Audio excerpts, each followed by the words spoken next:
প্রিয় দেশবাসী, আসসালামু আলাইকুম। বাংলাদেশ একটি গুরুত্বপূর্ণ সময় অতিক্রম করছে। সামনে আমাদের জাতীয় সংসদ নির্বাচন এবং জুলাই জাতীয় সনদ বাস্তবায়নের উপর গণভোট। এই লক্ষ্যকে সামনে রেখে যাত্রা শুরু করছে 10টি ভোটের গাড়ি, সুপার ক্যারাভান। এসব গাড়ি দেশের 64টি জেলা এবং 300টি উপজেলায় ঘুরে বেড়াবে। তারা মানুষের দুয়ারে দুয়ারে গিয়ে নির্বাচন ও গণভোট সম্পর্কে তথ্য পৌঁছে দেবে, ভোটাধিকার সম্পর্কে সচেতনতা তৈরি করবে এবং গণতন্ত্রের বার্তা ছড়িয়ে দেবে।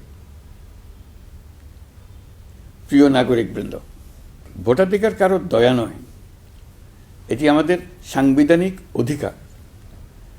এই অধিকার প্রয়োগের মাধ্যমেই আমরা ঠিক করি ভবিষ্যৎ কোন পথে যাবে। একটি অবাধ, সুষ্ঠু ও অংশগ্রহণমূলক নির্বাচন নিশ্চিত করা শুধু সরকারের দায়িত্ব নয়, এটি রাষ্ট্রের প্রতিটি নাগরিকের দায়িত্ব। চলুন আমরা সবাই মিলে এই গণতান্ত্রিক যাত্রাকে সফল করি। চলুন ভোট দিই, নিজের জন্য, দেশের জন্য, ভবিষ্যৎ প্রজন্মের জন্য, নতুন পৃথিবীর জন্য। আল্লাহ হাফেজ।